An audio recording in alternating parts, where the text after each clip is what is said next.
हिकिड़ो घोड़े सवार झंग मां पए वियो त दाहूं कूकू ॿुधण में आयसि। उन तरफ़ वञी ॾिसे त हिकिड़े वण खे बाहि लॻल आहे, जंहिंजी ॾार ते हिकिड़ो नांग वेठो आहे, जेको बाहि जी जड़ खां दिलि फुटियूं दाहूं पियो करे। घोड़े सवार खे रहम आयो। हने मां खरज़ीन कढी लकुण जे छेड़े में विझी नांग जे वेझो कयईं त नांग हिकदम टपो ॾेई खरज़ीन में घिड़ी वियो। घोड़े सवार नांग खे खरज़ीन मां ॿाहिरि कढी चयो त जेॾांहुं जो आहीं तेॾांहुं हलियो वञ।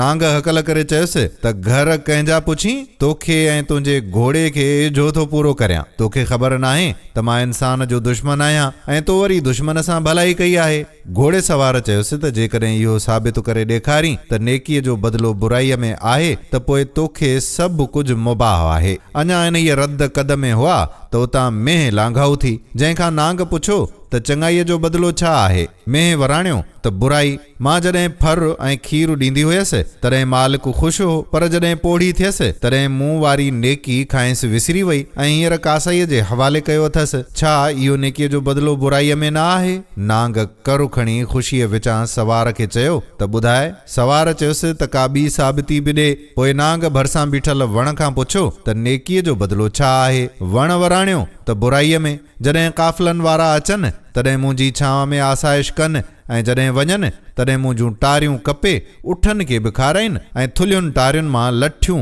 ऐं दासा ठाहिनि। छा इहो नेकीअ जो बदिलो बुराईअ में न आहे? नांग सवार खे दड़बाटे चयो त हींअर सिर तां आह खणी थो या ॿी का साबिती घुरिजई। सवार चयो त मज़हबी कानून मुताबिक़ ॿिनि जी शाहिदी जाइज़ न आहे, बल्कि टियों शाहिद लाज़मी आहे। पोइ नांग लौमड़ खां पुछो, जंहिं समूरो लकाव बीठे ॾिठो। लौमड़ चयुसि त ईअं बराबरि आहे त नेकीअ जो बदिलो बुराईअ में आहे, पर कम अज़ कम मूंखे हक़ीक़त खां आगाह त करियो। सवार सारो किस्सो करे ॿुधायोसि। लौमड़ नांग खां पुछो त सवार जो कुझु चयो सो ठीकु आहे। नांग चयो त हा हा, 16 आना सच आहे। इहा खरज़ीन आहे जंहिं मां मूंखे ॿाहिरि कढियो हुआईं। लौमड़ चयुसि त इहा ॻाल्हि मूंखे त विसहण में नथी अचे त तो जहिड़ो हेॾो सारो पर्बत जेॾो अहिड़ीअ नंढड़ीअ खरज़ीन में मापी वेंदो। नांग चयो त जेकॾहिं मापी वञा त पोइ। लौमड़ चयो त पोइ फ़ैसिलो तुंहिंजे हक़ में। नांग चयो त ॾिसजो। ईअं चई वेढ़जी सेढ़जी खरज़ीन में घिड़ी वियो। लौमड़ रड़ करे सवार खे चयो